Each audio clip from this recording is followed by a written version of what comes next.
are back. Here we go. Season 2, episode 9 with Quarantine Conversations. And like kind of always, since the last couple episodes, Welcome we back. have Jonathan. Hello, yes. And we have Kaimana. Hello. I thought you said I love yes. Oh. I was like, I meant I Hello, love yes. too, I love though. yes too, though, because there's a couple no's where I had to be like, yeah, I can't do the I can't podcast. do So I love yes. Yeah. and we are here. Here we go. Agree or disagree? It's weird when grown adults are obsessed with Disney. This is very, very personal to everyone here in Central Florida, Orlando. Yeah, this is 407 like no one would 321. care in Ohio if we were talking about this. Ohio. Yes, but this is like personal. I know I'm going to Yeah. get emails about this, but Yeah. we needed to. We did John Mayer last week, so Conspiracy. we have to do this. Yeah, so I disagree. I don't think it's weird when grown adults are obsessed with Disney. Wow. And the reason which mind you, I don't have any inclination towards Obsessions? Disney. You're not obsessed? No way. I'm actually kind of obsessed with not liking Disney in a way. Lord. Wow. Because it brings a Let's lot of cut. like reactions out of certain people, and I'm just like, okay, here we go, and then I'm Yeah. just like entertained by their reactions, I guess. But no, I'm not obsessed with Disney myself. I don't dislike it. Whatever. I'm really neutral about it. But I don't think it's weird when grown adults are. And here's the reason why. I want to give the same courtesy to somebody for their obsessions as a grown adult as I would like given to mine, because That's so funny. Yeah. right. So I have been since I was a kid interested in Video games. and more specifically like competitive ones to where there is like professional tournaments and things like that. That's always captivated me, and I realize like it's very easy to look at that as a grown adult and be like, what's wrong with you? And you know what I mean? Because it is different, and I think it's becoming more normal as time goes on, but whatever, it's different. And so I don't know, I kind of look at people that are obsessed with Disney, at least at that level of like literally being obsessed with it, kind of in the same light, because it's like, I don't know, it's kind of So it's all okay. well, yeah, for the most part, yeah. I mean, Have you I don't ever know. played Fusion Frenzy What? on Xbox. No, what is that? It's not a competitive game. It's just for fun. Oh, I'm not You're interested not in into those. that, No, right? it's just It's these like the fun That's one childish. games. Yeah, no, He plays grown up. yeah, that I look down upon heavily. Mortal Kombat. No, but yeah, no, I don't know. So I look at it the same way, right? Like the same way someone would look at mine and be like, "Yo, I don't get it." That's literally how I feel about people who are obsessed with Disney. Like, dude, I don't get it. And Mutual respect. Yeah, exactly. Very mature of you. I'm trying to be, Good job. but yeah. I feel like it depends on how grown the person is. Because like if my dad was obsessed with Disney, I would be like, stop this now. Right. But he's like Okay. 60. All he does is play golf, smoke cigars, and watch the news. So Yeah. like, I'd be like, Dad, stop. But like a 35-year-old man, I'm kind of like, well, you're a millennial. You were raised with it. It's sort of like something we people our age will take on and like show their families and stuff. So I don't know. I guess like I would say as millennials get older, I think if they like Disney when they're little, they'll be obsessed with it when they're older, and I don't think it's weird.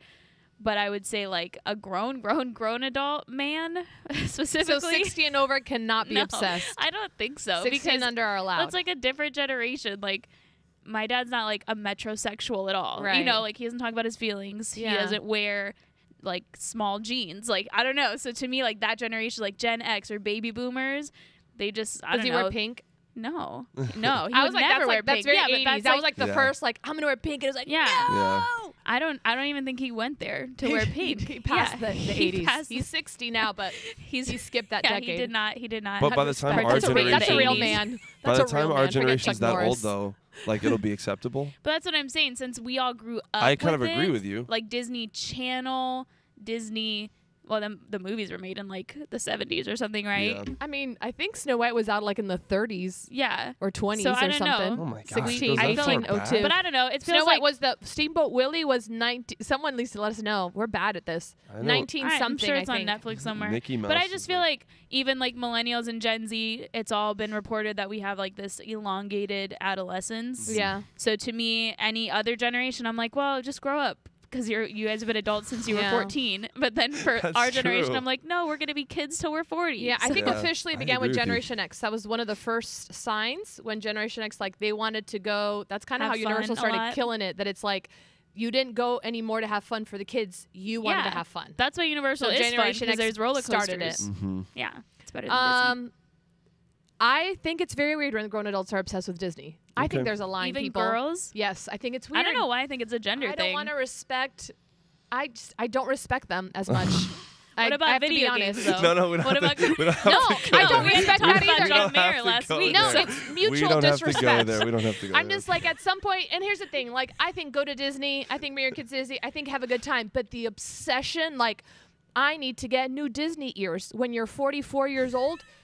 No, like, and I get it, you're going to wear them with your kid, you're going to Want your wear it Disney to ears. whatever, like, it makes sense, but it's like, I have to, I need to, Yeah. this, like, I want to have a Disney pass. Okay, have a pass. I need to go because such and such ride opened and I really 'Cause can't they get changed in, the but I'm just fireworks going to show. camp out.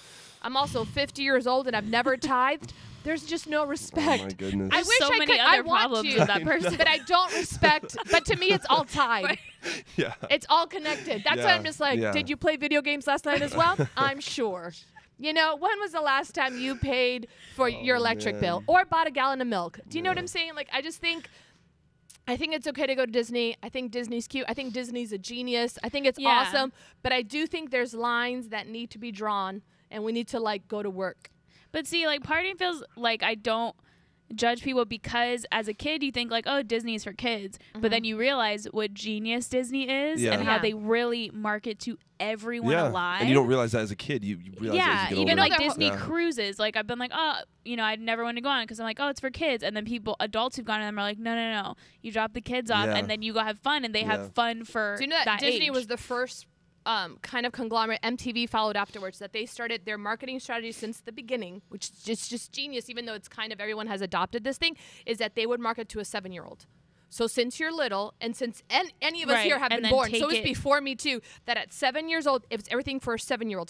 That's why even if you bring a little kid to Disney, they'll be like, "Hi, princess." So Right. at 7 years old, you swear Disney and Mickey loves you, so you grow up with that. Right, you bring so it it's been into your generations adulthood. since about the 70s that it's been. So yeah, like we are Yeah. programmed It's like a part of the to family. love it. Yeah. Especially in Orlando, It's because crazy. we can just drive there. Yeah. Yeah. But I still think you just have to hone it in some. Yeah, that's what I realized with this tiny conversation we've had so far. First of Tiny all, there's. conversation. Well, I'm just saying it's like. Why does it have to be late? I don't know. It's that? with this. What? It's Okay. because you're so tall. With this Go ahead. not extensive conversation, whatever. That there's a spectrum for how obsessed you are, but then also how like grown you are. There's like different like levels to all of that. So, I guess to an extent, I agree and disagree. I agree that it's weird if you're super obsessed and super, I guess older. Like if you're 50, maybe don't be that level of obsessed with it. But the lower in age you get, I guess I don't know. I really agree with what you're saying. How it's like you look at the whole thing and it's like, wait, I'm choking up, getting emotional. You do love Did you ever Disney? go to Disney as a kid? or No, I actually never. I only went to Disney. The first time I went to Disney was like, I think I was a first year intern. It's Did you like, cry? no, I never cried. Should I have cried? I don't know. No, not as a see- first-year intern. Okay. See, I'm Please, checking you the would have been waters like here. 18 or something, 19. Yeah. No, you don't need to cry. No, I don't know. I just realized like I don't know. They do market well to older people because some things they say it's like you have to be older to understand. Yeah, they These like put little principles. Easter eggs in there for Yeah, it's adults. crazy. I know, like, I didn't really like Disney when I was younger. The first time I really liked Disney, I was like 20, and I was like, oh, I get it. My a nice dad place. had, for all his kids, all 1,000 of them, we all had rites of passage. This is for real. At some point, we all got a brand new bedroom set. It's nice. If you were a girl, we celebrated our quince, like our quinceañero. We got a trip or we got a party. Nice. At some point, all the girls got a diamond ring and said that your husband will have to get you one bigger than this. And then we all got a Nice. Disney trip. All of us. All his kids got a Disney trip around 5 or 6 years old. He's like, you will go to Disney. This is what you do. So all of us would go, and we would all go, but it was like our That's trip fun. or whatever. So like my dad raised me to love it and respect it. So Zion last year, he was a little Yeah. young. He went on his Disney trip, and my dad And he came. loved it. was no, he loved it. He's like, when are we going to go to Disney again? Oh, Like wow. he fell for it. Yeah. And he met Mickey, and he wasn't scared. He just loved it. So Yeah. it's like a thing. But I It still is. don't It's decorate my house with Disney. And Yeah. this must thing go. I did Wow. have annual passes for a little bit though. Maybe when Zion Never gets had an annual pass. older, he'll just stay obsessed though. Maybe Maybe. it'll You'll talk happen, him or out of maybe it. he'll learn to just love it and appreciate, but not become obsessed. But not become And then obsessed let with it it. Yeah. go. Oh wow, I like that. Maybe watch him hate it. That'll be so weird. That's fine. He'd be with me then. Okay, on a more serious note, putting a period at the end of a text adds aggression. Putting a period at the end of a text adds aggression. Agree or disagree? I Putting agree. any sort of punctuation at Not the end of a text, it adds aggression. Not any sort. I think it's very purposeful. Like, Okay. I know, like, when I text agree. Gio for some reason, he hates this, but I, like, insist we text in full sentences with punctuation. Okay. So when he texts me, he'll text me, like, really quick because he's busy, and I'll add, like, if he doesn't put a period, I'll just send him a period back. Like, sorry, you forgot this. Oh my gosh. Because I can't handle it. I'm like, I deserve your full sentences. And so, I don't know. Like, so in that case, if there's, like, no one or, like, I don't know, weird punctuation, I'm like, that's aggressive. But with other people, I would say it's only aggressive if you put a period where a question mark should be. So, like, if someone's late and you text them, where are you? It's like, where are you, question mark? But it's like, if you're mad, you text, where are you, period. And then they know. Then you know. Right, yeah. So that's how I feel. I just think it's so unnecessary to put punctuation. I just think it is. I'll do it at times. But do you like, do it to be aggressive when you're mad? yeah, I think so. Oh my gosh. I think so because I Because think how else are you supposed to communicate? I'm Right. taking a long pause here. like you can all caps your stuff, but that's a little bit childish. That's like yelling. Yeah. Yeah. No, yeah. So I I think don't it's know. more aggressive to do all small case. Really? Yeah, like you like take the I'm you gonna take try the it now. capital off at the first small word case. in the Well, sentence. that takes a lot of effort. Yeah, but you're saying like I went through this effort. You're sending a message so with your this message. is no better than a handwritten note Yeah, saying goodbye. I agree that it adds aggression because it's extra effort. Like if you're just chilling, if you're just saying whatever, just don't put a period. If you put a period, that means you pressed what, 2 different buttons? Because you got to press Yeah. shift and then When you that. press one. What if I think you have to press what shift if you for it, just do speak I don't English know. so you write correctly?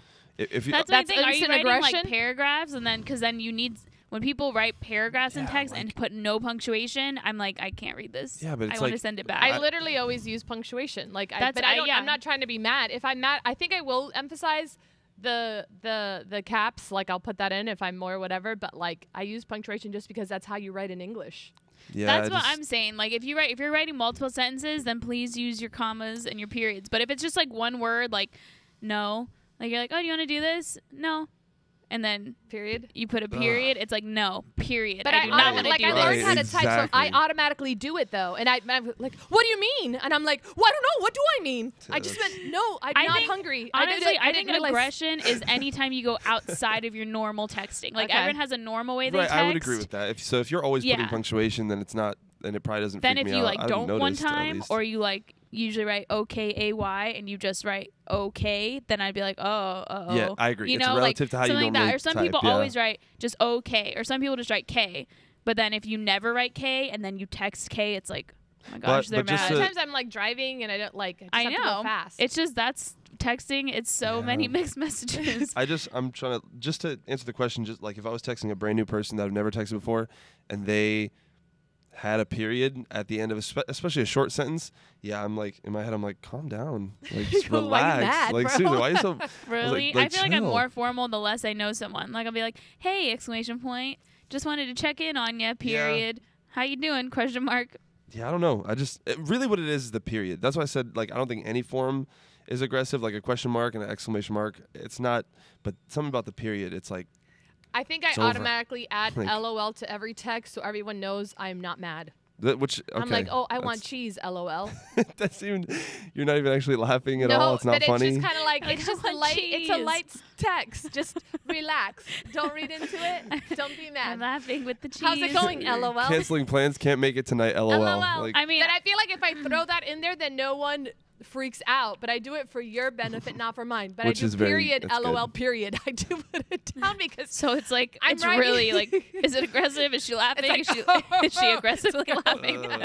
I just the period would still freak me Sometimes though, when people write LOL, it's aggressive too. Because it's like, do you want to do this? No, out. Yeah, LOL. especially if there's a And you're period like, you don't- after it. I don't You know. like want to if go to the that's- grocery sarcastic line, store? Yeah, you're like, no, LOL. But then is it like, no, LOL? Oh, I think no LOL is less aggressive than LOL no. LOL no is That really is bad. that is literally That's like like, curse I'm word. laughing Can't and say then that. I that's said like no. that's like I don't want you to talk to It's me like, right now this is anymore. laughable that you'd be speaking to me. Yeah. LOL. No. You address that first. Like, can't believe you thought that was a thing. LOL. No, Secondly, no. It's- Do you yeah. send it in 2 different texts or just one? just LOL. one. LOL no. Period. And you just don't want them to I think exist. that's extra. And it's Is it all LOL small case. sent and then no. It's all just as bad. Another LOL LOL no. That's with a period. toxic thing to Oh text my Or just someone. LOL. I don't period know. adds. It's just too much. It's You too don't much wanna for me. talk about It's it. very heavy. Yeah. Yeah. Oh. Yeah. Punctuation. Let us know what you guys think. Okay. There is such a thing as an ugly baby. Agree or disagree? Oh man. I say yes. There are ugly babies out there. I've seen them. I've met them. It's fine. Everyone's a child of God and everyone's beautiful in and out. But like some people are financial geniuses and some people are like chemistry geniuses and some people are really pretty, like Yeah. for real pretty. You're like, wow, you're Yeah. pretty. So some people are not really pretty, and that's okay. And they have other things yes, that make them that great. it doesn't make them less of a child of God. Right. I agree. I answered first. Go ahead. Now you can answer, Mr. Uncomfortable. Yeah. I just don't. I think. One of the ugliest babies. He won't even get mad if I show the picture. I could actually text him right now and he'll send me the picture. But he was a preemie, the one you're talking I about. know, so then I feel bad because Bendito. I'm like, he was still supposed to be It in the doesn't womb. count yet, yeah. You know? Do you know what like, picture I'm talking Yeah, I about? do. Yes. Yeah. It's We horrible. love you, man. We love you, Samuel. He's recovered. He's married. He's living in, Yeah, he's doing well. all the way across the this picture's universe from really us. intense. We need to edit the picture right here. Yeah. Andre And probably then have has it. I people- think we all have it in our He camera would love roll. it. With his Love permission, you, right? Samuel. Hope everything's good. Yeah, there it is. We'll ask him if we can do it, and we'll show the picture right here on the screen when we edit it. yeah. I mean, I guess like babies are humans, right? Some would say. I think so. I would say. And then there are ugly humans. I might Okay. not call them ugly, but I would say less attractive. Yeah. So, logically There's people that don't speaking- look like Beyonce. right. Okay. And then there's people who look better than Beyonce. Okay. Mm-hmm. And then there's so there's a spectrum. There's a So spectrum. I would say, I guess, You can't say agree. I don't know. I just feel bad because there's babies. Like I feel like most newborns are hideous. They look like aliens. Well, yeah, so then I'm like, newborns. give them a few days. But yeah, I mean, there are objectively things that make you attractive, and sometimes you don't have those things. You're not attractive in our eyes. In God's eyes. I've never seen you two I more just feel so uncomfortable bad. ever. He's like this. The thing is, I feel bad because I have a baby, I right? know, you and know so a baby, I know, and like he's a human. everyone to your face is like, your baby's so cute, but then I've never realized how judgmental people are about baby looks Yeah. because behind your back, they're like, oh, that baby's nose is, and that baby's cheek is that, whatever. I'm like, oh my gosh, it's just a baby. Someone told you that about your baby? No, Oh, no. just other babies. I'm saying, like, I was like, to your face, every parent, people are like, so cute.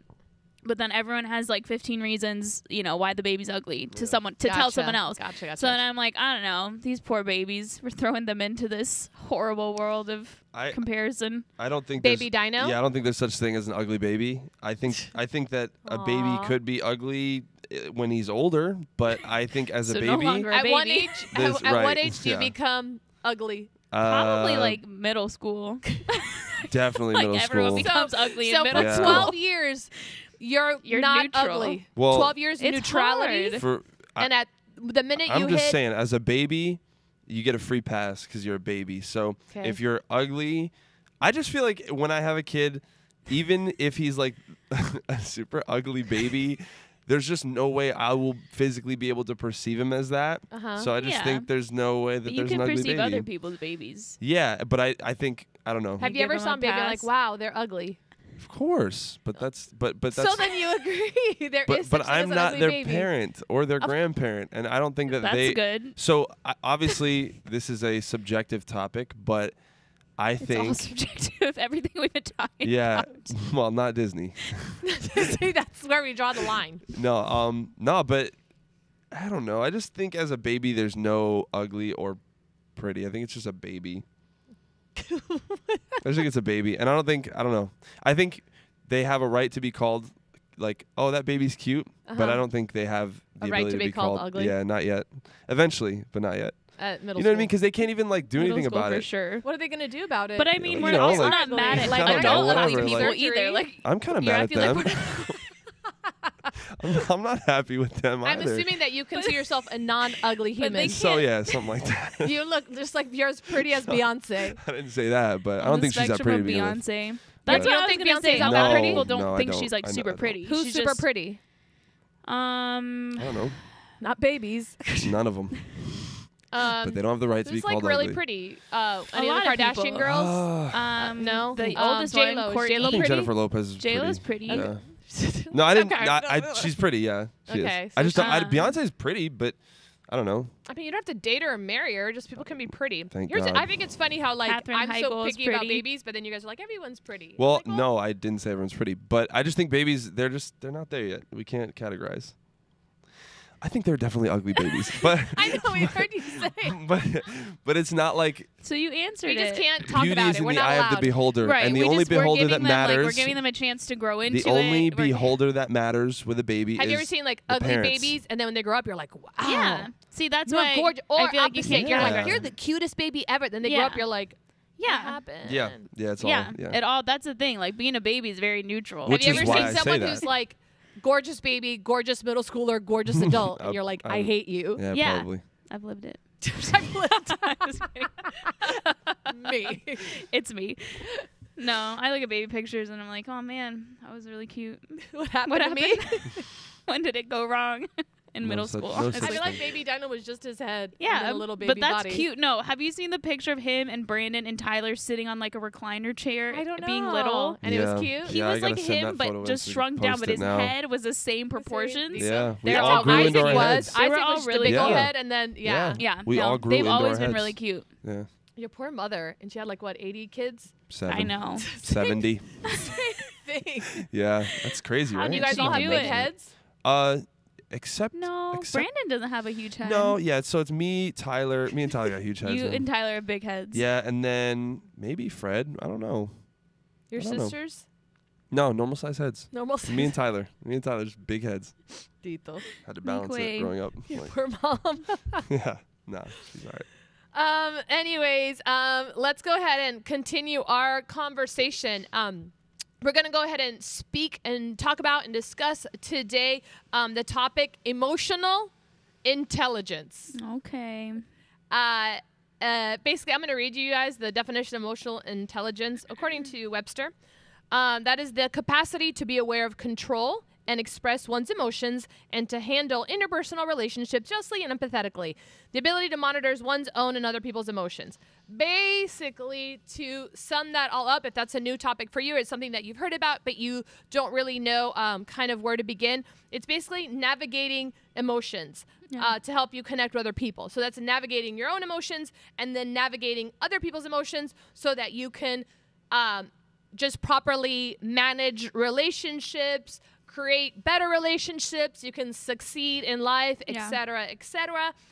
People call it the EQ, emotional quotient, to say that it's not just good enough to have a good IQ, but also to have a good EQ. EQ. So we'll be talking about that today, just so that we can succeed in our relationships, in our connections, to better know ourselves, so that we can be better people, better humans, better Christians, Amen. and not ugly on the inside, because it's Right. the inside that counts. Right. A lot Jonathan. of feelings Right, about right, right. Not the outside. Right. Okay. Do you think you're emotionally intelligent on a scale of 1 to 10? 1 being the worst, 10 being the best, and why? I through several tests have found You took some tests? yeah, because I Good. remember taking a test when I was really young and I got like a 2. Like I was just the worst. But I would say like I'm a solid 6.5 to 7. I would say I'm a good range, solid that.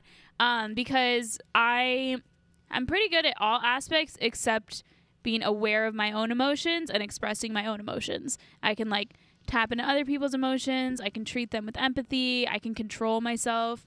But I know for a fact since I was little, I have had a hard time really realizing when I'm feeling an emotion.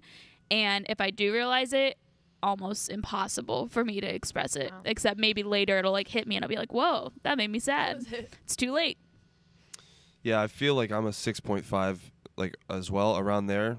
Maybe just a 6 or whatever. Doesn't matter. 6.5 or 6, whatever. But yeah, but it's for the opposite reason though. I feel like I have a really good gauge on my own emotions. I sometimes literally, it sounds crazy, but I sometimes literally feel like I'm watching like a movie screen when it comes to like the way I'm feeling about things. Like, like beautiful. I'm aware of it. Like I'm like, oh, I'm like, I don't know. Like I'm literally spectating myself feel certain things, and then I kind of like like sometimes I'm like, well, how are you going to react to that? You know what I mean? Like I'll just kind of let myself move and operate in that emotion for a little bit until it gets unhealthy, and then I'll be like, oh, maybe you shouldn't be, whatever. Yeah. But so I feel like I'm pretty good with my own and realizing my own. When it comes to other people though, like I don't know. I don't know. I don't think I have that good of a gauge on like reading the room emotionally. I don't know. I honestly, when I first started reading about this topic, I thought that I was really good at that, but then I thought more about it and I'm like, I don't know. I don't think I am. And there's obviously ways to get better at it, but yeah, I think it's kind of opposite for me. I'm very good with my own, realizing my own, but then I'm a little bit unaware of other people's. That's why we make a great team. Aw. Yeah. We complete each other. It works. Complete me. I think I'm about an 8. I think I'm very aware, and I think I am concerned about others. I think I can read the room. I guess whatever. I've been alive a lot longer and in leadership stuff a lot longer, but I think I want to be able to. I think I need to be better at reading you, but now how can we move forward as a team, as a group? And I feel like that's where I'm constantly like, sometimes we don't move as far as what I want. So if we're not moving far, I'm like, I might as well just be a 1. You know what I'm saying? So, but it's kind of to just be able to process that. I'm going to ask you guys some questions. You can say yes or no, or just kind of highlight it. So how to tell if you're emotionally intelligent. Here we go. You accept criticism without anger, blame, or denial. Yes? So this is if we do it or not? Yes. This is how you can tell if you're emotionally intelligent or not. Like you accept it. You accept criticism without anger, blame, or denial. Yeah. Yes. I'm pretty good. I feel like I'm fine at accepting criticism. I don't like getting in trouble. So that's one thing I don't like, but yeah, I don't mind. It's weird. It's from certain people, criticized. I feel like. Yeah. It's certain people, but when it is like that person, doesn't matter what the topic is, it's yes. Like whatever they're critiquing or saying, I guess because I trust their judgment, whatever, like 100% yes. I think sometimes to just emotionally intelligent, we have to be able to learn how to accept truth from every person in our circle. And it does make it hard because sometimes the people who are maybe not so much of a spiritual head or a head in our lives, it's hard to take criticism from them because we're like, you're a fool. Don't respect them. But usually there's a little bit of truth. They still have eyes to observe in and like that. ears to hear. I'm just trying to, like, it's a completely evolved human being that it's like, wow, that's really cool. But it is hard to kind of take it from, someone you're like, you're just a stranger on the road. I don't care what you think at all. Yeah. But they still could be right. Yeah. You embrace change. No. No. You are the same person. No. I think even just with this whole whatever pandemic thing, I think I'm better at embracing change than I thought, or I'm just better than everybody else. Both.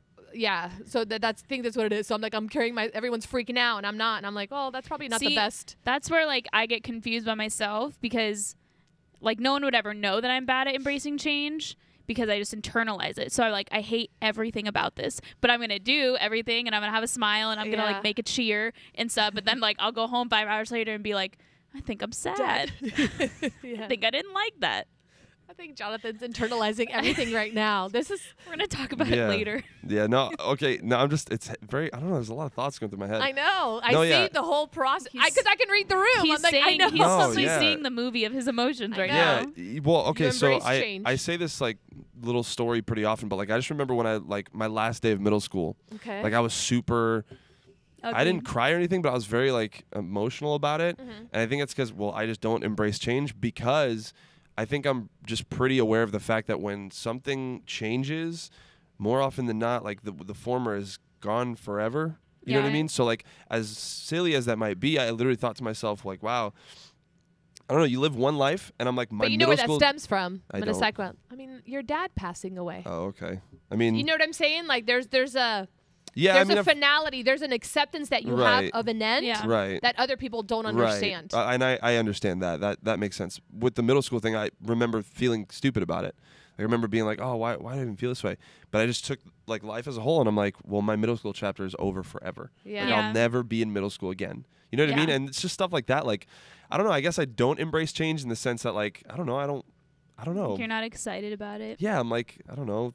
Things are okay now, and I'm growing now, and I'm whatever now. Yeah. Change is just like, I've obviously seen the fruits of change in the past be good. It's always, Right. for the most part, been good.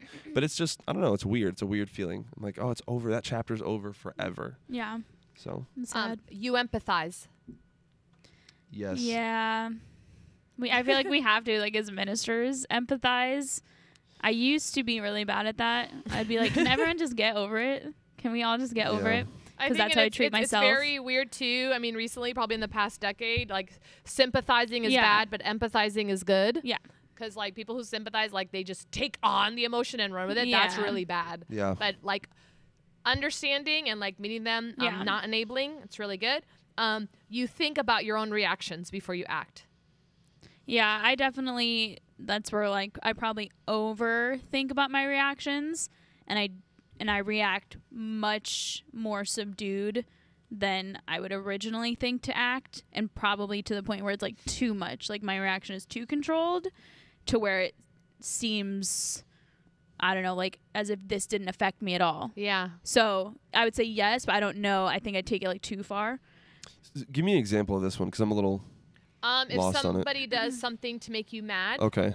like you just go off on them instead Okay. of going, okay, this happened.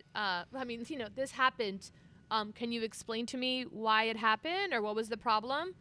Because you don't know, like you don't know the reason. And like, I want, like, well, that you weren't in, like when I was asking Scroll right now about the camera shots, I'm Yeah. like, I'm like, this is what I saw. Explain it to me. So he was trying to explain it to me. I didn't go, Uh-huh. I'm like, let me know what's going on. So like you think about it before you react. You don't like fly off the handle. Okay, yeah. Because there could be a perfect good reason or Yeah. excuse. Like if someone's like, you're late. Yes. Why are you late? Because I was in a car accident. Yeah, Right. yeah, You're like, yeah. oh, or I was late. Oh, because I overslept. There's, Yeah. there's two different reactions. Yeah, I think I do that. I do that all the time, actually. And it goes back to kind of what we talked about a couple weeks ago, which is just kind of assuming the best in people. Yeah. I just, even though there's been some times, especially with my siblings, where I'm just like, oh, there's no way they had a good reason for doing this. I'm going off. Like, Yeah. even in that, like, I don't know. I'm always very much like assuming that there was a reason that I can't see or understand. Yeah. Because I just know that I've done that to people, and there's been a Yeah. good, Yeah. you know what I mean? Like, there's been a good reason for them to not overreact, but they Yeah. still have maybe That's or whatever. I think both of you are really good at this, but and maybe to a fault, but I think that's such a learned behavior, Yeah. and I think it's second nature, or it should be. yeah. I mean, it's probably second nature to you guys, but I don't think people realize how much you have to like learn Yeah. to be like, okay, this happened. Let me think before I act. Yeah, Doesn't there's- mean Yeah. we're perfect at Yeah. it, but the more you do it, the more you realize it. Okay, let me ask before you go, Yeah. and then you also realize other people that like Fly blow- off the handle, Yes, yeah. like blow their lid, and it's just like But that's why I've always struggled with empathy, because that's putting yourself in their shoes, and because I'm so controlled, it's always hard for me to be like, why did you do that? Like, Yeah. why did you curse? Why did you yell at me? Why did you storm off? Why did you punch a wall? And I'm like, I can't even imagine Yeah. how someone could do that and like release that emotion Yeah. so in an uncontrolled way. So yeah. I had well, obviously I grew up with a lot of siblings. Like, I just feel like overall, and I learned this when I went to New Jersey recently because I talked to my cousins and stuff. I thought as kids, like me and my brothers would like really just like when we're mad at each other, we just go for it, whatever. We'd smack each other and like fight and Yeah. all this stuff. But like good siblings. But well, You then I have to. realized though I went to New Jersey and I was talking to my cousins and like I learned like they really do that. Like they really do that. They Like there's a really- problem, you don't ask questions, you just go take care of it. Like, Yeah. like they really did like Are whatever. they like mafia? Some people No, I mean they're that's yeah. the mafia. They're- Yeah. They're kind of like whatever, they're crazy, but they're talking about like family and stuff. Like one of their brothers stole something from them, they just find him and punch him. Like that was, and so like I realized like wait a second, like Find 'em we and punch definitely 'em. don't do that. Like Right. like so I realized with this topic we more so think about because we would get physically disciplined if we fought, like Yeah. started a Well, fight yeah, too. hopefully. So like we thought about consequences before we kind of moved forward. So I thought we did that, but we're definitely not.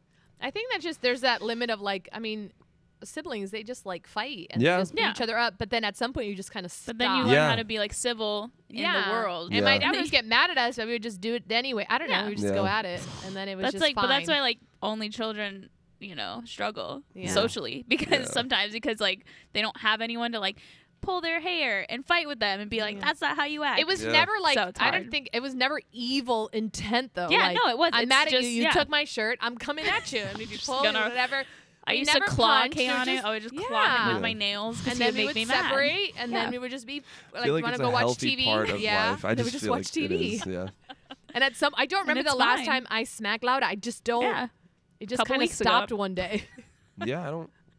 When did you slap I loud think the I last time? I think I smacked Tyler the other day, but it was. Just But it was like a playful. love smack. Like, Well, it was harder than that. No, but it yeah. was. I mean, yeah, he could take it. He was in New Jersey. He got, Just started fighting. Okay. You don't get offended easily. yeah, I don't get offended easily. I don't think I've ever been offended in my life. Oh my God. Offended? Okay, I'm offended at you saying no, that. listen, offended, like based off what somebody says. Like to me, I've been offended by being an hit by my animal? brothers. No, like that offended me. But yeah, in terms of like, I don't know. I've never had to have a conversation with somebody where or maybe I have, but I can't recall. Like where I've had to be like, hey, what you said really offended me, or like really, I don't know why. But maybe have you like resented them though for a long time? for something that they've said. Never. I literally don't think my so. gosh. I listen. I have been told crazy, rude things. Okay. And I definitely, moving forward, like I'm not saying I'm going to go like hang out with that person, be all whatever with them, Right. but I just don't ever recall holding a grudge against somebody, Okay. especially based on something that he said to me. I've probably been offended by like, remember when I was younger, my friend stole a video game of mine, and I don't know if that offended me more than it angered me. Maybe I don't know the difference Yeah. between being offended and being just really upset at a person. Someone murdered my cat once. I don't know. I think I it don't know. bothered me. And For- I was For all my friends Perturbed. watching, tell me if I've been offended. I don't know. I don't think I'm I've gonna ever put you on been. blast right now. I hope so. I just offended. I don't know. I haven't never been offended in my life. All right, maybe I have been. not an Jeez. alien. Maybe I'm sorry. Maybe I have I've been offended. I just can't by, recall. But I would say like it's not the one time I can really remember being offended. It was when someone attacked like my integrity. Like they accused me of like lying and compared me to someone else who's like a known liar, and I was just I didn't fly off the handle, but Right. I was just like, all right, this conversation's super over. We're done talking about this. So I would say like in that way, but that doesn't really happen. Since then and before then, no one's ever done that. Yeah. But yeah, as far as like you didn't speak good, your hair is weird, Yeah. you are so tan. I don't know, like in a bad way. You are so you pretty. are so beautiful. I'm like, I'm not offended. How dare you? That's Or I horrible. don't know, like, look, your eyes are so squinty. I don't know, something like that. Someone would say, I'd be like, you're right. I don't know. but, but yeah, like I definitely like, especially when people talk, like I don't keep what they say In your- hidden in yeah. my heart, like good or bad, compliment or I think opposite. I think to TBH, I think I get offended very, very easily. I think I literally have analyzed this question like a lot, and I hear so many people say they're not offended, but they're lying because then they do get offended. Yeah. And they have no problems telling me. Most people do not have a problem telling me that they're offended. Like, I Yeah. don't know why. Like, most people go up to me. First thing they tell me, I was intimidated by you, and this offended me, which is Right. very funny because if you were really intimidated by someone, you wouldn't have wouldn't the tell gall them, to tell yeah. them that. But people have no filter when it comes to talking to me. And I don't know. I wish I was scary. I want to be more scary Yeah. because obviously I'm not scary enough. I want everyone to like stay away. Fear me. Yes. Yes, because if you did, they wouldn't. Yeah. You wouldn't feel comfortable to telling me. You know what I'm saying? Like there's like Yeah. there's a disconnect that's there Yeah. because you just wouldn't tell someone that you're scared of, that you're scared No, of if them. you actually fear them, like So there's that. So I think as a whole, as being completely open, I think I'm a feeler. I think I feel things very deeply. Like I can remember being super little, being 3 or 4 years old in Puerto Rico, and like it being nighttime, and I would ride my tricycle to there was like railings, and I would just go out the window and I would sing sad songs, and I was 3, and I would do it, and I would make myself cry, and I would just sit there in my feelings.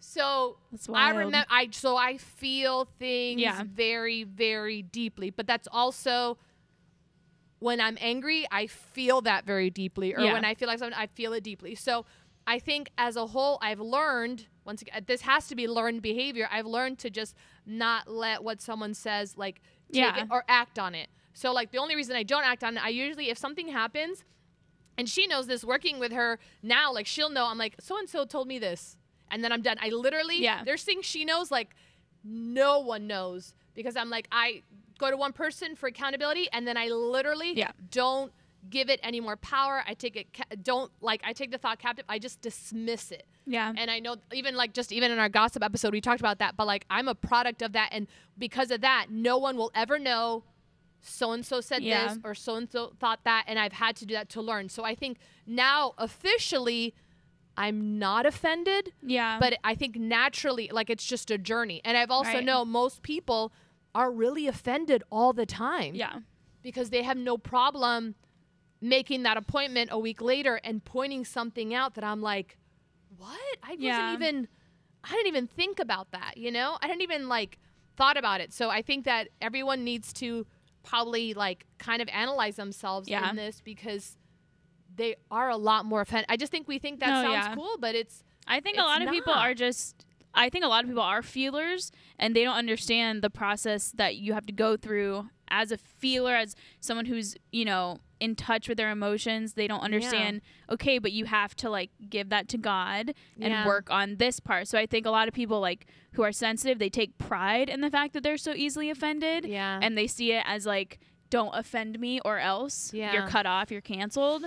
And I think that, I don't know where it stems from, but I do think it's one of those things where like culture is so coddled to people who are offended that they don't think, okay, I am sensitive, so I need to work on this and I need to submit it to God. And one day maybe I won't be offended because I'll learn how to not be. Well, I think sometimes too, people suppress that and it comes out later. Like even, and I kind of laughed about it, but even just like in the Netherlands last year on a mission trip, shout out to everyone. We should be in Poland right now, but we're not. But it's okay. We will be one day. Amen. Yes. Like you kind of realize certain emotions and you start unpacking something you had, then all of a sudden you realize, wow, I just buried it.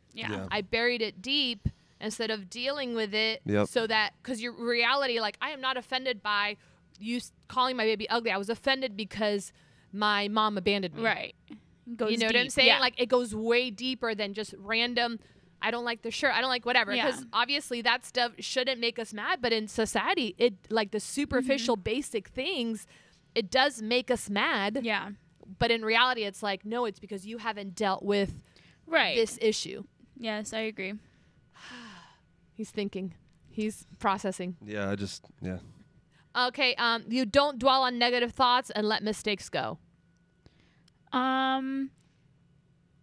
I don't know that I let my mistakes go. Or my mistakes or other people's mistakes? Because I probably don't let either one of those go. I guess either. I guess emotional. So it's either, neither.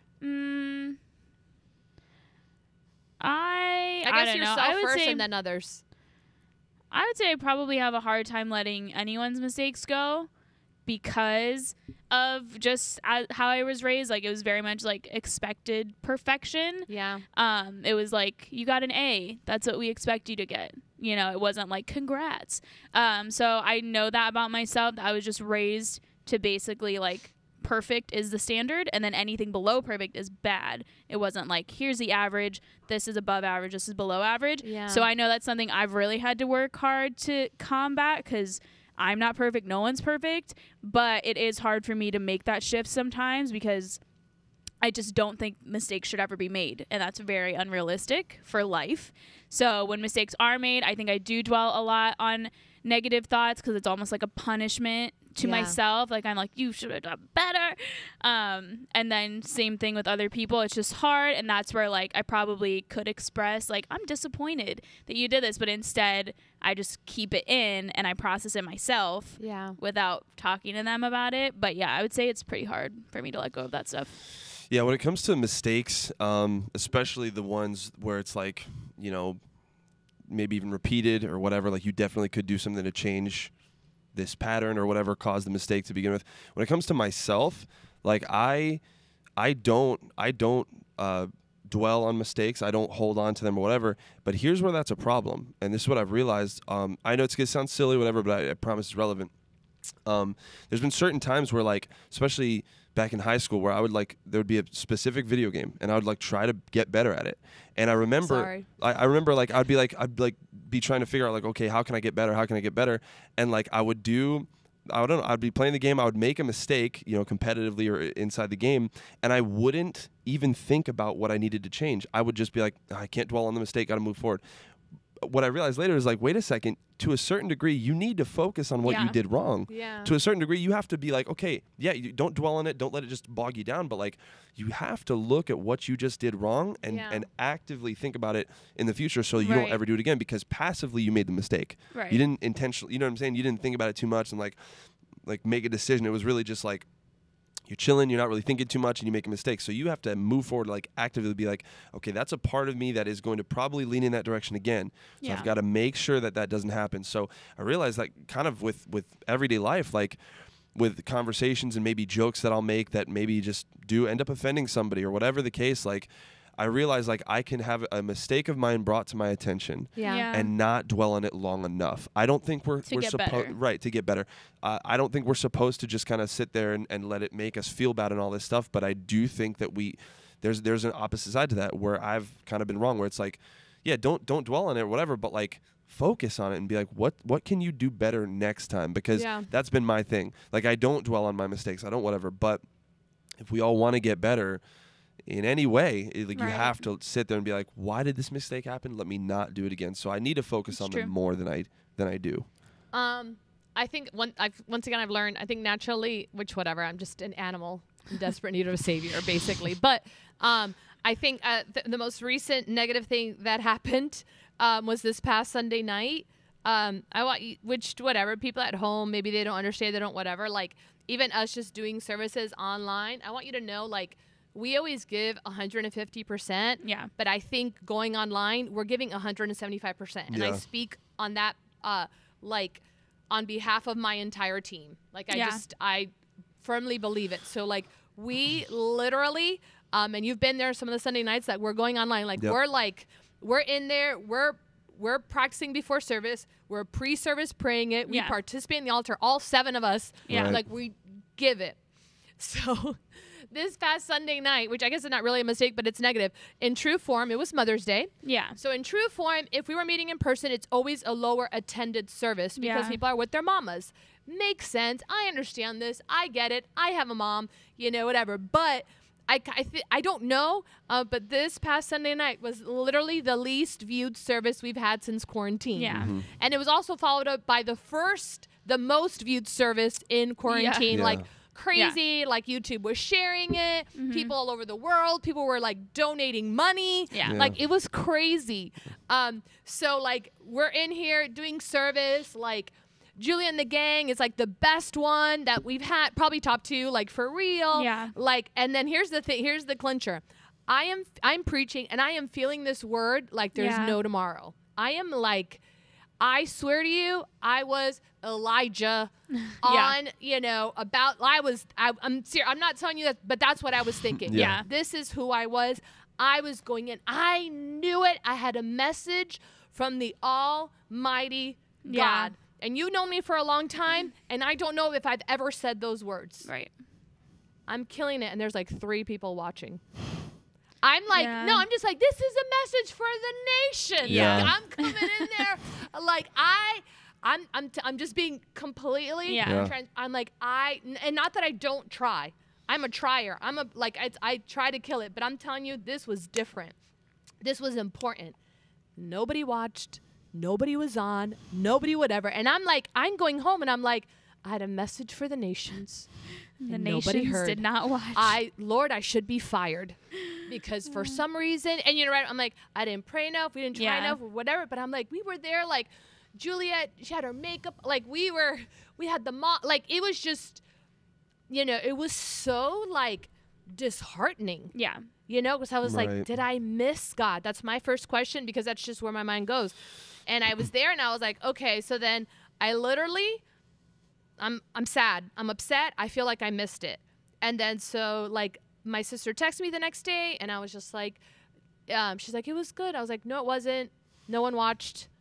I have no purpose, but I just need to process it. I'll be fine in about 24 hours. Right. And I've accepted that about myself. Like I don't pretend I'm not sad. I'm sad and I'm mad, and I feel like I blew it. And I know that I didn't blow it. Yeah. But like I take ownership in some of it. I should have advertised more. I should have whatever.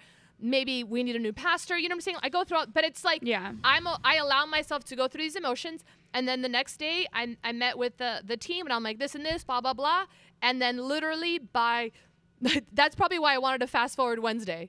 I promise you, because I was like, I give myself 24 to 48 hours to process the issue. Right. And then I was like, okay, by Wednesday morning, we're done. Yeah. We're done. And I'm like, that's it. I put it in the bank. We're going to move forward. And it literally, by this morning, I was like, okay, we're done with that mistake and I'll move forward. But you have to allow yourself to process, to mourn, to, talk to the people you're supposed to talk to. You don't just sit there and like talk to everybody because they don't know. I'm like, I'm going to talk to my team. I'm going to talk to whatever. And I accept the fact I am sad. Right. I feel hurt. Yeah. God is good. I'm going to eat. I had ice cream. Yep. It was good. That ice cream did help a lot. And I'm like, and then you just move forward. So I think that we need to give ourselves time to like accept the defeat / know that it was a bummer. Yeah. And it's okay. And we'll try harder next time. And God is still good and blah, blah, blah, but I just don't think that we let ourselves do that. Yeah. The next one is you don't hold grudges, which I think it kind of has a lot to do kind of with the first one we talked about. And the last one is you're curious about people. So like you show care and you show concern. I guess. I don't know if I'm curious about people. Like, do I care about them? Do I want to delve deep into their life? Is that the I question? mean, definitely some people, but I've always been of the opinion for myself that I just need to be more of that. Yeah. And I don't think I'll ever please myself in that sense. Like, and I don't mean like just doing the acts of that. I mean like genuinely wanting to. You know what I mean? Genuinely like just always thinking about other people. Like I said it before, but quarantine and all this stuff has me way more thoughtful than usually. But I don't know. I literally, my answer for that would be no, because I think I'm below average when it comes to that. So. I don't know. I might say the same. I definitely, like I care about people, but as far as going out of my way normally to like, how are you doing? Whatever. Like I've texted some people and whatever, and even like I know you always text people and like they don't text you back and it's fine because you love them and whatever. But like for me, like I've done that a few times, and like after like the third time they text me one word, I'm like, all right, I don't even want to be texting you. I'm texting you so you'll be a Christian, and I'm like, I don't even care to be talking to you about this. So then I get mad. I'm like, whatever. But it's hard. It's because you're still human, right? If you do not tell me, do I not bleed? Right. Shakespeare. But yes, I do bleed, and I do think that I had a horrible dip in this, probably like in my high school years, but more of like as a defense mechanism because I felt rejected a lot. So then I just stopped putting any kind of value on other people because I was like, I don't want to be disappointed by them again, And so now I think since then I've been on like the upward of that, being like, I can love people and care about people without them becoming my whole life. Yeah. And so I definitely have always erred on the side of stay at a distance. Yeah. But as like a minister and a Christian, I know that that's not great. So I've been last few years definitely making the effort to care more. I think some parts of quarantine have helped with that to show care, but some parts of quarantine have kind of hurt that process. Because it's like, since people aren't in our face 24/7, it's almost, if you don't go out of your way 24/7, like it's just, it's hard to like balance. Yeah. Especially if you're going through it, or like, I don't know, it's just kind of tough to have that emotional space in your head to just kind of do it all. Okay, emotional intelligence is broken down into 4 main sets of skills: self-awareness, self-management, social awareness, and relationship management. We're going to talk about those 4 things, some thoughts on each of those 4 things. Okay, what are some issues people have with self-awareness? Self-awareness to me is like, it's just such a good thing. It's such an important thing. I think some problems that people have with it is thinking that they are it and that they have it, and they really don't. Yes. Like self-awareness, I'll just a little tip for anybody out there. Like if you feel mad good about yourself after your full-on self-aware assessment of who you are, how you respond to things, how you act, whatever, all this stuff, like I don't I just don't think that you are self-aware if you feel mad good about it afterwards. And here's why. Because we can always be better, first of all. And second of all, I feel like if you feel very good after your assessment of yourself, it's because you want to and you're inclined to. Self-awareness is more of like a top-down view of yourself, a third-person perspective of like who you are and how you react to things. I think the biggest problem that people have, myself included, because again, this is such a good thing to take hold of, but I think the biggest problem is that people think that they've arrived at this place of like self-awareness. Like I know myself and I'm working on myself, when in reality you haven't. I think a really good indicator of if you're there or not is who you surround yourself with. If it's constantly people who are just hyping you up and never shooting down any of your thoughts or ideas as, oh, maybe that's not good, or maybe that's, then you're probably not there. You could be, but you're the perfect person then. And I don't know if that's out there besides Jesus. So. Yeah, I mean, I think that what Jonathan's saying, like, we like to always accuse other people, like, oh, they're not self-aware, they're not self-aware, but then in reality it's like, okay, but am I self-aware? Right. Yeah. I think that a lot of it comes from just having like this imbalance of praise and criticism in our life, because I think some people, like Jonathan said, always hyped up. Like, a boy and a girl can be in, siblings in the same family, and the boy is always told, you're so important, everything you say is great, you poop gold, you're the best, never change, we love you so much. And so he is thinking, wow, everyone thinks I'm great, everything I do is awesome. Versus a girl, who's like, make sure you don't offend anyone, make sure you wear this, oh, don't gain too much weight, well, do this, well, people aren't gonna like you like this. Then she's living thinking, well, everyone's thinking about how critical, like having a critical view of me, I'm probably not that great, whatever. And it's like, neither one of those people are right, but one of them received imbalance of praise and one of them received way too much criticism. And so I think that we always fall on either side of that spectrum, really depending on like our childhood, our trauma, our parent, our daddy issues, all that kind of stuff. And I think if you never like confront those things, you'll always have that imbalance and sort of lean one way or the other, when in reality we're all like right in the middle. We all have good things about ourselves, bad things about ourselves, and no one's probably thinking about us as much as we think they're thinking about us. So that's something that's important in self-awareness. It's like, no one's probably still watching you walk through this building or this crowd. Like, you just blended in and it's fine. I think one of the biggest issues with self-awareness is I think we judge others by their actions and ourselves by our intentions. Yeah, absolutely. So like, we think, oh, they're this, they're this. Oh yeah, but I'm this. And I'm like, no, you're not as nice as you think you are. Yeah.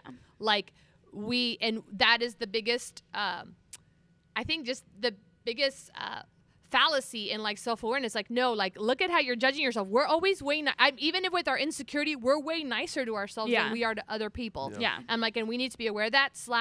Also, like, so you have to know your strengths and your weaknesses, but also just knowing what you are and saying it out loud does not mean you're self-aware. Right. That's a whole true. That's actually evolution of emotional intelligence. And it's like, oh, I'm always like, oh, I know, you know me. Right. I'm like, no, that's like fake self-awareness. It's horrible because people say it and they'll pose it like, I'm so ugly. I'm like, no, like, you can't. And also, the more people they say it and they think because I've said it, I've honed in on it and I fixed it. I'm like, no, the more you say it, the more I think people are living in denial. Yeah. Like, literally, I think, like I said, even back to the whole offensive thing, I was like, as a whole, I'm probably not offended, but I can tap into my inner root child. I'm like, okay, but I've learned.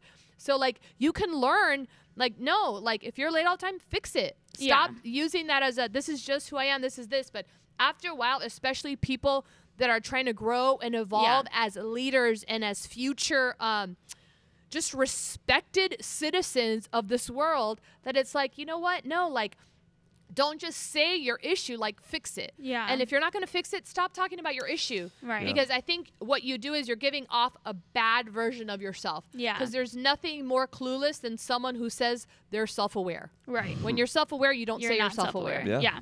No, I think that's true. What's the hardest aspect of self-management?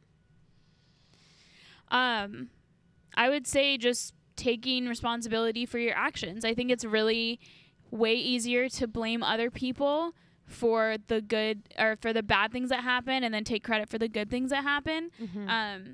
I know that I think we talked about it the last few episodes, but Cake. in like psychology and communication, it's called having like an external locus of control or an internal locus of control. And one is like external is like everything just happens to you, like the weather's against you, your boss is against you, this is whatever, something good happens, you're like, oh, I got lucky on a test. And then internal is like everything's in your control, like I should have studied more, I'm gonna change my plans to be inside. You know, you never let outside factors really hinder you, and you also only take the credit of something that you did. You don't try to like whatever. And so obviously people with an internal locus of control, like scientifically, they're more happy, they're more successful, they are less likely to be addicts. Like everything about them, it's more positive because they've learned how to take responsibility. However, like even in researching it and stuff, there's not really a way to determine like how to change that, you know? And so for Christians, I'm like, I don't know, just prayer maybe. Yeah. If you are someone who always blames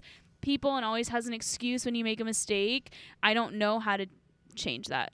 Yeah. But I mean, self-control is one of the fruit of the spirit. Right. So I think it's just a spiritual thing, and that's all you can do is ask God to help you do that. Yeah. No, it's funny because I kind of wrote the same thing. That's funny. Yeah, like when it comes to self-management, to me, it's like it's so closely linked with self-awareness. Like, what's the hardest aspect of self-management? Like, I don't know. Like, you can always move the bar around when it comes to like what you're trying to become and who you're trying to be. Like if you're coming up short, man, you can move the standard down and be like, well, I did what I wanted to do. And then the opposite too. Like when you're trying to like be better and all this stuff, like you can make genuine improvements. And then it's like you're always just kind of moving it up. So it's like I feel like I'm not going anywhere because I'm trying to be better. For me, for instance, like I'm trying to genuinely be more thoughtful and reach out to people and be intentional with people. And it's like I personally feel like I've done this too. Like any amount that I do improve, it's just like the bar keeps moving. So I don't feel like there's any progress because it's just relative the whole time. So I think that's the hardest part of it all is like, but again, self-awareness kind of backs you up from all of that and makes a real accurate assessment of the whole situation with people alongside you too who are not going to just tell you what you want to hear. Like it just really requires like also too like being able to talk about your feelings, like being able to really be vulnerable and open, because the only way you can get any type of help with this type of stuff is by letting other people in, and you can't let them into a fake version of yourself. Otherwise, what are you really doing? So that's the hardest part for me is like it's just always changing. You know? I was doing research on this one. I thought it was crazy that stuck out the most besides the control and moderation was I guess the highest realm of self-management is to be like follow through on commitments.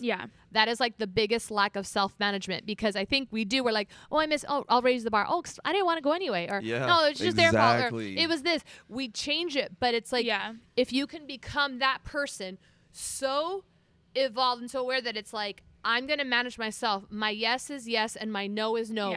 That is such a foreign concept to the genesis of our life that we think that's not important, but like it is one of the pivotal like levels of being emotionally intelligent. Is your yes, yes, is your no, no. And that I right away people like tune me out. Oh, that's spiritual. I'm like, no, but it is though. Like follow through on your commitments always. If you can be that person always, like you don't understand how you've kind of achieved that level of self-management, and you at that point, if you can manage yourself, then you can like you're ready. Like yes, sensei, you've passed to like the other level, and if you other people will manage follow yourself, you probably can't manage an organization or a group or a team. You'll never get there. Like you'll never be that person that is in charge of more. Right. How can one become more socially aware? I think for social awareness, you have to, again, all this builds on itself. So if you're not self-aware, you're not going to be socially aware. I agree. But I think when you are self-aware, then you go ahead and you step outside of yourself to understand, first of all, like how an individual might feel. Like you're good at interpersonal relationships.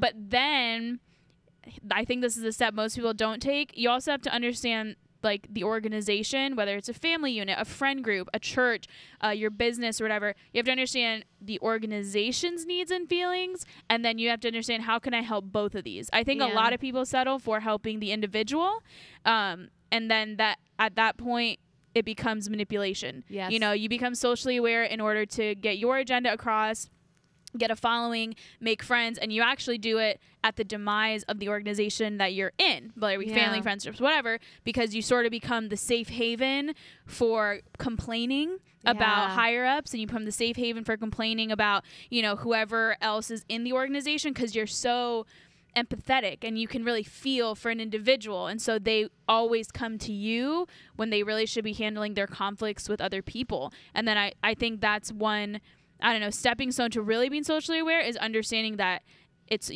has to be for the good of everyone, not just your good, because most people I know that are socially aware, unfortunately, I just see them as manipulators, you know, like they know how to tell people what they want to hear, they know how to meet people's emotions, but all in all, it's for the betterment of their agenda and what they want. And they have a little cult following of people all the time, and you know, they have certain people who just bow at every whim, and they're like, everything you do is cool and everything you do is awesome and I love you and whatever. And you can kind of see it, and you're like, when you're outside of it, you're like, why do those people follow this person around like they are a king or something? It's kind of like, it's very weird. It's very like cultish.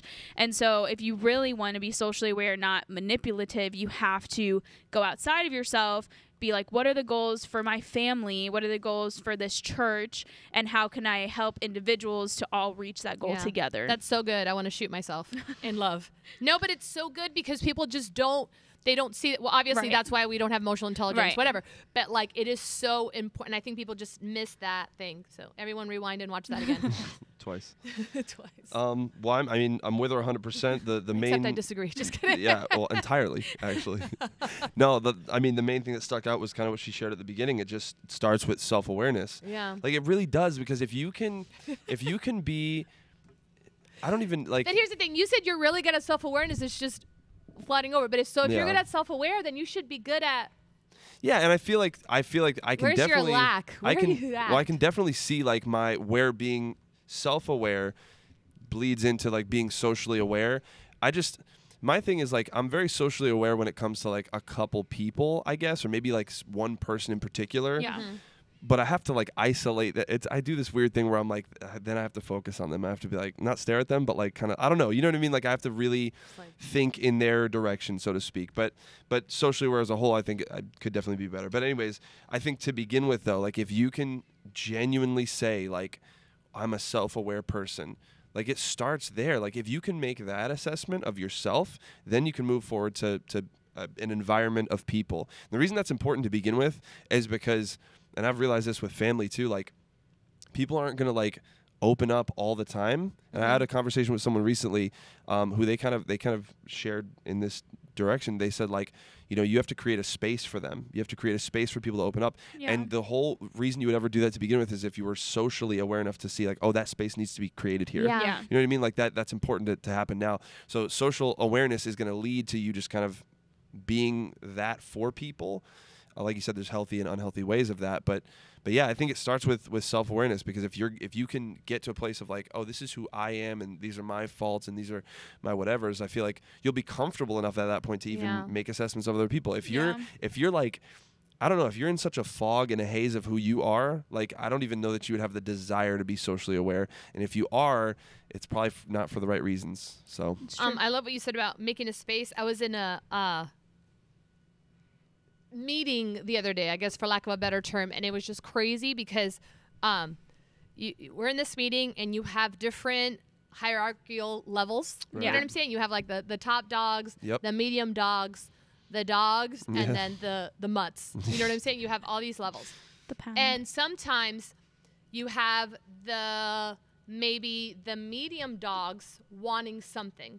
And it's hard when you're a medium dog because you have this above and this below. Like it's not any better. Like you have to make these two tiers happy and those two tiers happy. Like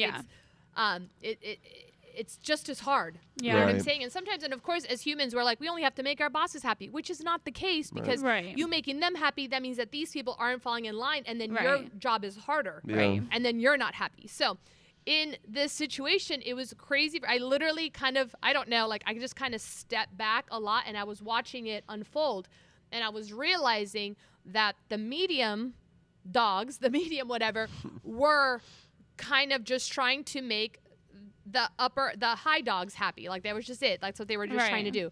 But as they were doing that, they were trying to, whatever you want to call it. Right. As they were doing that, they don't realize, I saw it in the room, alienating the other medium dogs with them. Right. Literally alienating, and then these down here too. Yeah. So I'm like, okay, you got what you wanted. I'm like, but you've literally No support. you said creating a space. They dismiss their space. Yeah. Yeah. And then you dismiss these people. Yeah. And at that point, then you leave the meeting and you're like, okay, we got to do this. And at that point, you've pushed away Yeah. everyone that was going to help you accomplish the goal. Yeah. And I remember leaving the meeting and going, wow, like they think they just won and they just lost. Right. Because There'll they be no literally support. erase that. There's Yeah. no support, and it's going to Yeah. make it harder. Right. Because as a medium dog, or even as a child with several siblings, you know this. It's always kids against the parents. Yeah. That's it. It's Yeah. always kids against the parents. So like you hate them, you Yep. punch them, you rally together so that mom Common and dad enemy. always, but Yeah. it always is that way. And you give enough space, and I do that too. Like there's certain chats that I'm not on with. I'm like, I don't want to be. Yeah. Because I get it. I get that I'm sometimes the enemy, and Right. that's okay. Once Right. again, it doesn't matter. Like Yeah. I Yeah. want that. I also know too that if they have a common enemy, there's gonna be a unity that's created. Right. That's That crazy, eventually things are amazing. I don't have to be there. Like, Yeah, that's- be like, wow. she's hard. I'm like, yeah, arg. Right. She's hard. Like, it's Yeah. fine because Yeah. they've bonded on that. As a Right. former intern, you know that. Yeah. Right. But like, it's just crazy how manipulating or going straight to mommy and daddy or Right. going straight to whatever. I'm like, you don't realize. I'm like, yo, like that's not how you win friends and influence No. people. Yeah. That's not how it goes. So like that creating that space Yeah. also like you don't realize how it ruins everything. You may have won the battle, but friend, you've lost the war. Yeah. Yeah. And I literally I had this whole like evolutionary I was in my car and I was like, oh, A cloud. it was just insane. And then I was Yeah. just kind of sad. I'm like, this is not healthy. This is not healthy. This is not healthy. It's not healthy. Okay. The last of the four. What's the toughest part of relationship management? Having relationships and managing them. We are, I would say, like, one of the 3 tests I took, I scored the lowest for self-awareness and relationship management. Aw. Awareness because I literally said I'm not aware of emotions I feel, so that's not self-awareness. But also relationship management, I think it's because most of my answers, I was a conflict avoider. I would rather just, like, let people off the hook and give them whatever and then go process it myself. And it does okay to keep relationships like intact, but it does not allow for relationships to grow deeper because there's no sense of trust. Even if it's like someone trusts me, I don't trust them because they've hurt me. We haven't talked about it. I processed it alone, came to the conclusion I should be a little less trusting of them. They don't know any of that happened. So then it's kind of like, oh, the friendship has just become more shallow. So I would say for me, at least, that's the toughest part, is actually being willing to face a relational conflict head on instead of just letting it go or dealing with it alone. I know that even like with Gio, I think he's probably one of the most emotionally intelligent people because he like processes, he gets over it, he forgives. Like he's like that, and that's how he was raised too. But I remember someone told me, because when we used to have more conflicts, he would always want to talk about it, and I would always want to talk about it to myself, and I would want to not talk to him for a while. And someone was like, it's very selfish to do that because you had a conflict with another person, but you're not allowing them to resolve it with you. You're going and resolving it by yourself, and you're alienating them. And I was like, that's so true. I'm like robbing someone of the chance to have a relational healing with me. Yeah. And so then that's when I really realized, wow, I need to fix this. So even though it still is hard to deal with conflict, I still think it's really worth it. If you want to have people in your life and you want to have good relationships, you have to get over that really uncomfortable feeling sometimes, if you're like me, of actually like expressing, you made me sad, you hurt my feelings, I did not like how that felt, and letting them express to you how they feel and healing it. For me at least, I know like that's very relatable. Like I'm terrible at that, but I'm working on it. Yeah, so the toughest part of relationship management to me at least just for me personally, this conversation that I'm about to bring up has come up a lot recently. So I feel like there's, I don't know, it's just, I'm thinking about it a lot lately. But so it's basically finding kind of the sweet spot in your relationships where you're kind of like sharpening that person. So like if I have a friend, whatever, like I'm sharpening them, helping them become better. They're helping me become better in specific ways. I think we all have our strengths and weaknesses, and we all can help each other in that way. Iron sharpens iron. But what I've realized is when it comes to our relationships, we can so easily, and again, it's come up quite a bit recently, but we can so easily enable our friend to continue in negative patterns of life and not even realize it. Yeah. And that is, it's in my life, I want every relationship I have to be one where we build each other up. I want to be done with you. I want to make memories and just have fun and all that stuff.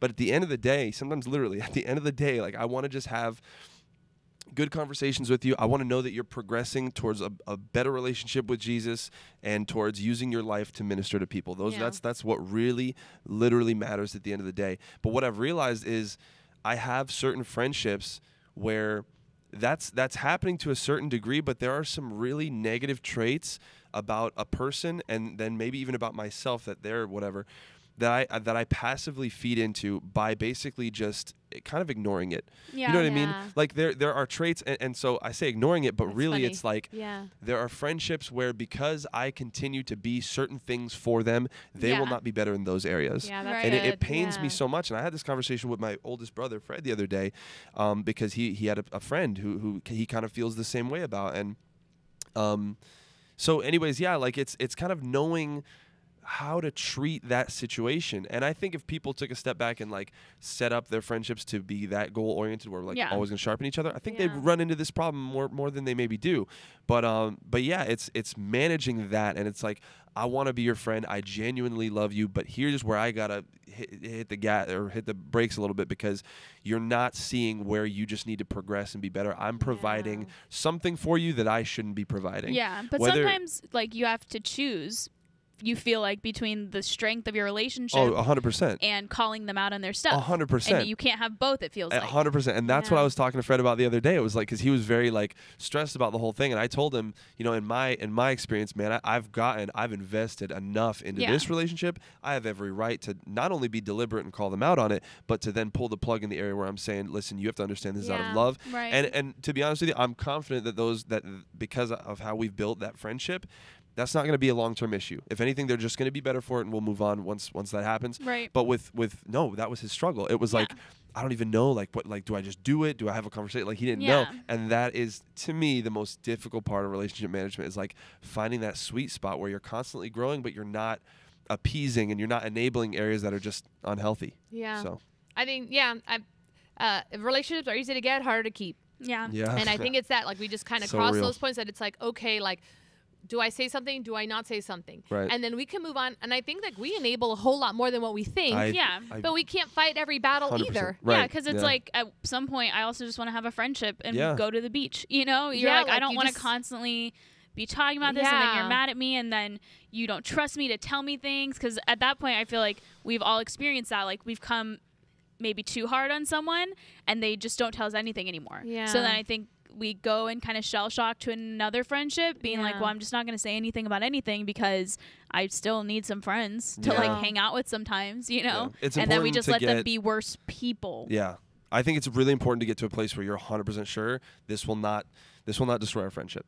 And it's hard to get to that point where you can. I don't know if that ever that is that point. Do you ever reach Well, that place? I mean, I can say that out of experience, like I did, and yes, and And it was good. But like all Adequate- your yeah. friendships? no. See, No, that's the this thing is- too. That it's like, okay, no. where's this friendship at? What can I do? Where's this connection Well, at? to be honest, Yeah. though, to me, it's like the deepest of relationships eventually get to that point. Anything before that, I don't know. I think I would just rather have Because a it's hard. friend. Like I feel like I can tell But then Gio is that- anything, but he has to stay with me because of the Yeah. law. right. You know? But I just think it stinks too. I No guess one else though. it's also your mindset too, that it's like, because at some point you just said it, you'd rather have a friendship than better that person. Well, Right. it's those And are as the, like in my position in my life, and I'm just like, Yeah. I don't know if I can say that, because I think yeah.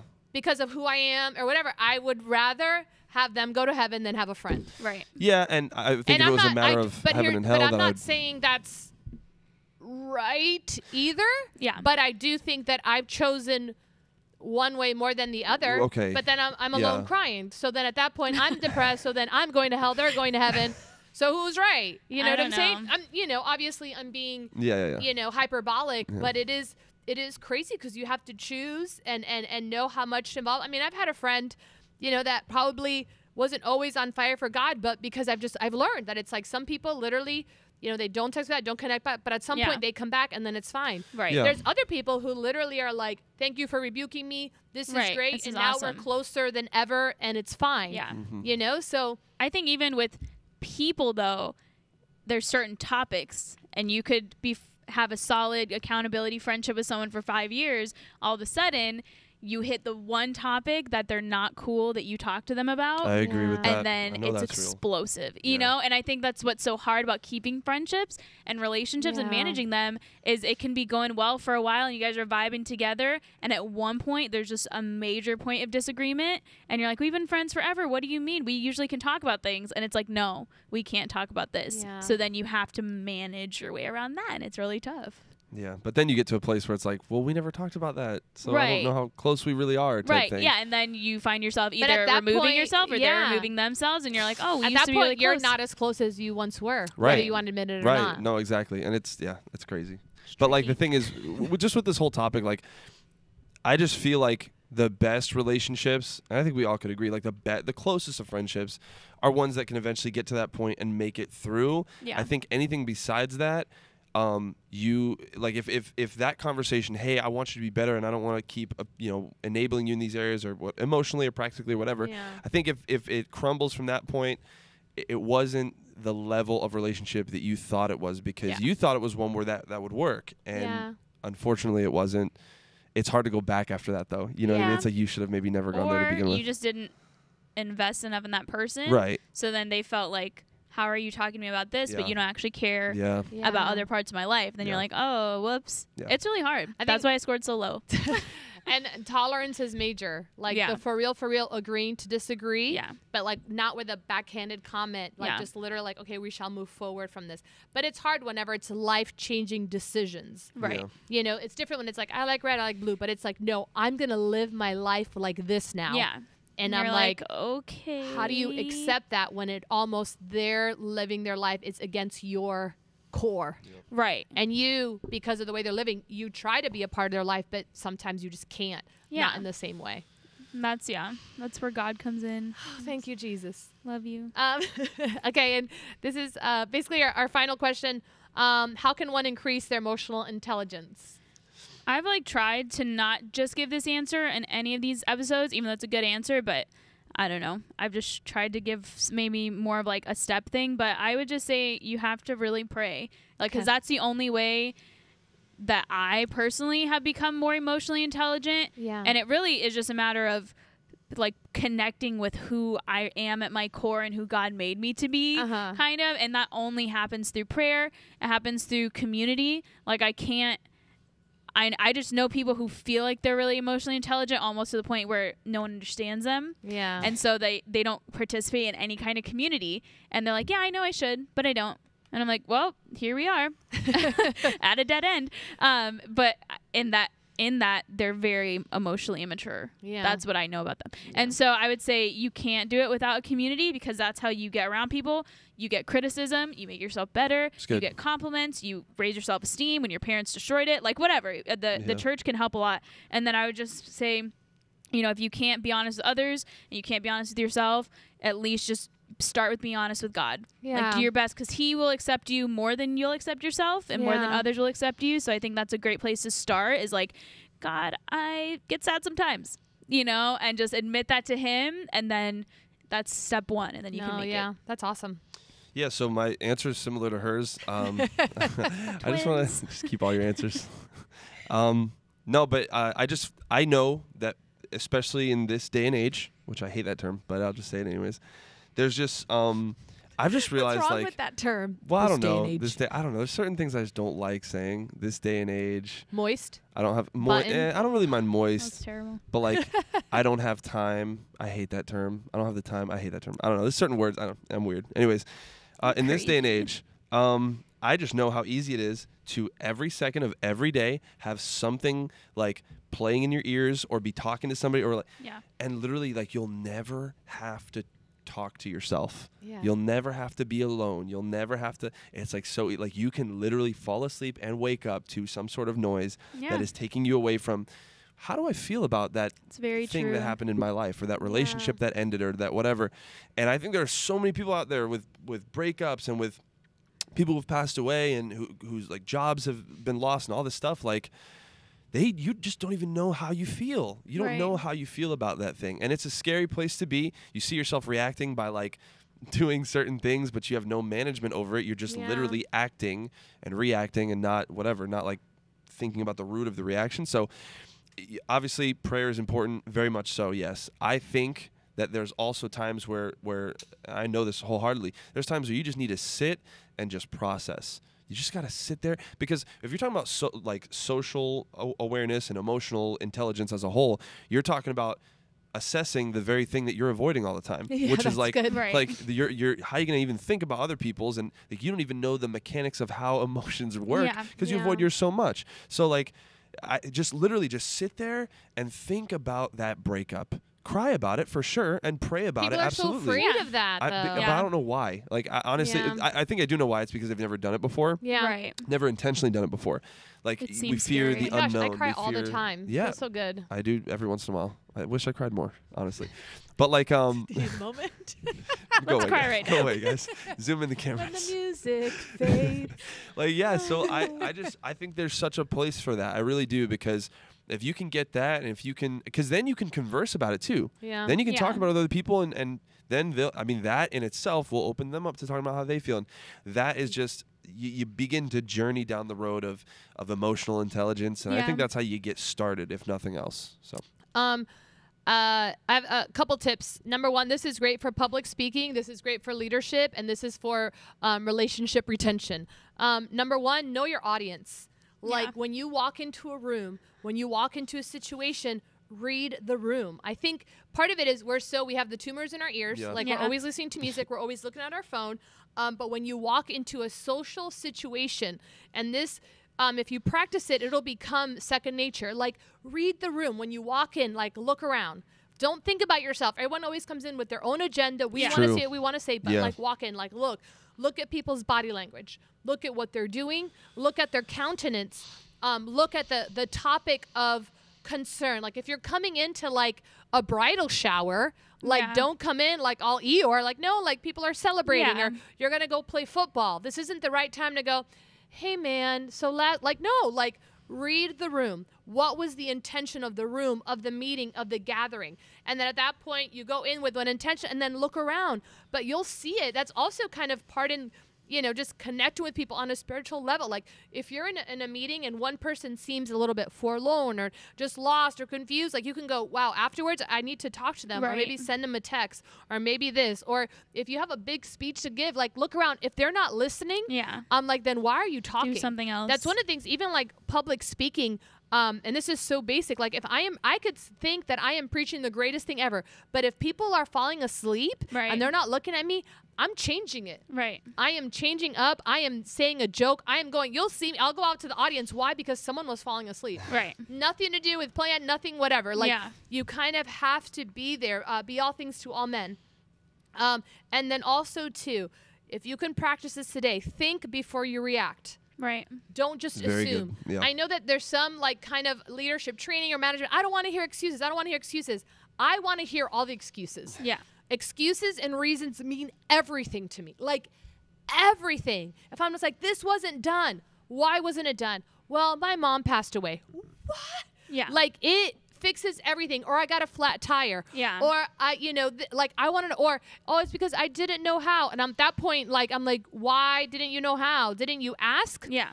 At that point, I realized that there was a breakdown in the communication, which I should have communicated better. Or there was an extra, out of control emergency. But to me, reasons help a lot. It helps me connect and it helps me engage. So before you react, I always try to assume the good in people too. But like before you react, I want to know what happened. And then I choose my reaction. And I think that people need to learn that, that it's like, just don't freak out.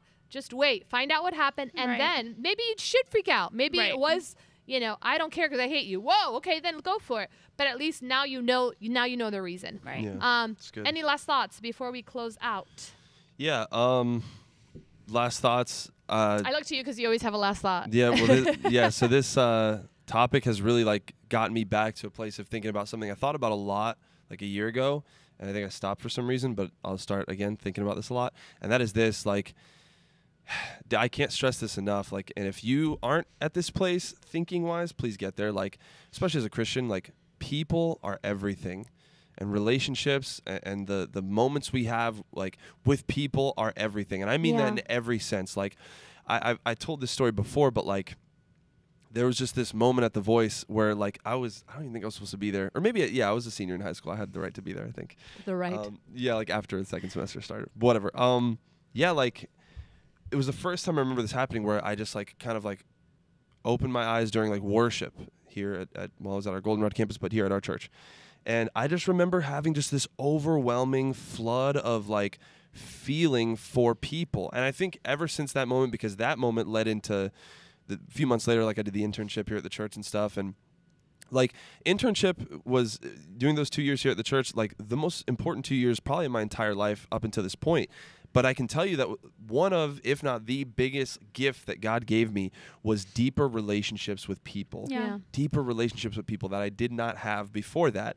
And that has led me to like in moments of worship here at the church, just to like see that environment for what it really is, which is just so beautiful and like, and glorious and just God moving and whatever. But like, it all has to do with people and our relationships and the best conversations. I mean, we all know it. The best conversations are ones where we're vulnerable. So I would just encourage anybody listening to reorient what you see as fulfillment, reorient what you see as important, just to be people, opening up yourself to people and just valuing relationships because they're so important. Yeah.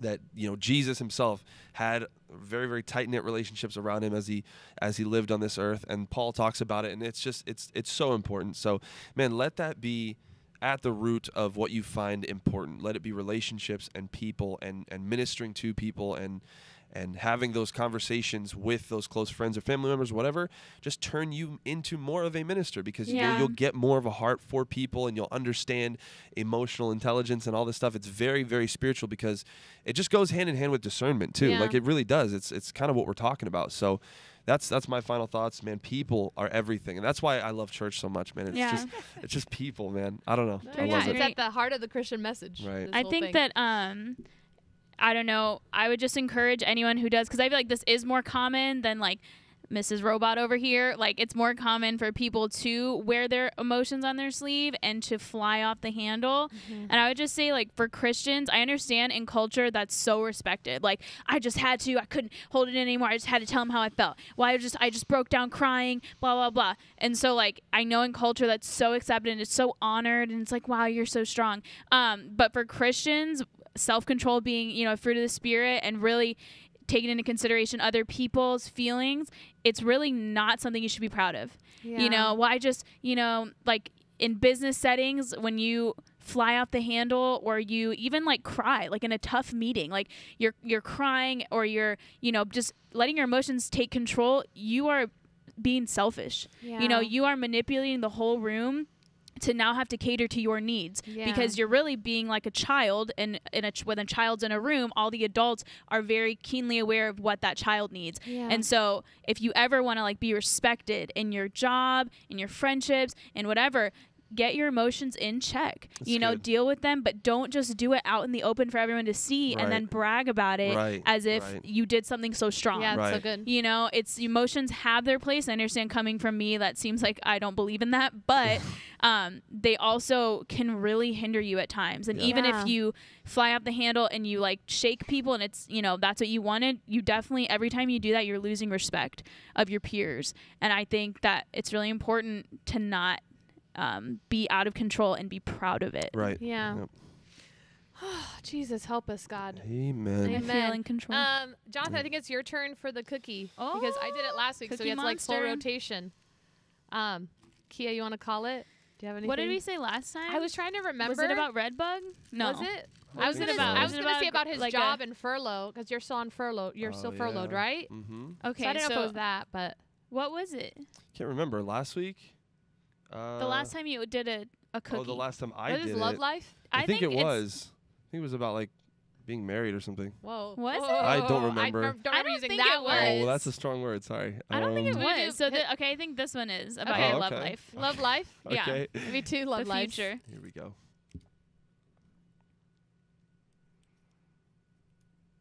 Jonathan. German proverb. No. That's what it says. So Okay. do I read the rest of it or go Keep for another going. Was one? it just a German No proverb? trees touch the sky. Because you're too tall. You're too tall, so you'll never find love. All right. Well. I'm just kidding. No. Height is That's, one of the uh, most attractive on things that on a note. man. Okay. I'm Good just job, kidding. I Jonathan. agree. What? Read it again. Yeah. No trees. No touch tree. The sky. Let me see. So like, there's no limits. There's no limits to the amount of love Right. and So a relationship tree you're gonna can have. never go too Limitless. tall. Wow. Yeah, you can never be too much, Jonathan. Wow. You could keep Right. going and going and going You and can going. reach Never. the sky. I just never realized thought too of it this that year, way. and you need to get your licensing. You Oh need to yeah. finish your book. You need to do that. Yeah. I don't know where you're at with it, but you Let's need do to. it. It's Well, time. the local tree one or touches whatever, the like that. sky. It's like not the official one or whatever, the Mhm. local one. The fake one. Right. Yeah. I've got You're that one. better. You're better than that. Okay, we'll do that one. You then. need to do like Okay, global. yeah, That you. yeah. I'm sure Next there's only a few voicecast. classes. there's a few. Yeah. You need to do that. Okay. It's 'Cause you're no better tree than that. touches Let's the all do sky. it No together. tree Jonathan. touches the sky. Thank you so much for I'm gonna keep watching this one. today. This is the next week will be our finale. This is it for this season. We are almost done with quarantine conversations because I think we are almost done with quarantine. So please, if you like this, if you are blessed by this, go ahead and share this link so that other people can be inspired and changed. If any of this helps you, make sure that you post about it and you let us know how it helped you. And get ready to be praying for next week. It is our finale of Quarantine Be good. Conversations Season 2, brought to you Can't by a wait. really, really awesome place that you guys have yet to see in a while. So God bless. See you guys next week. Love See you. ya.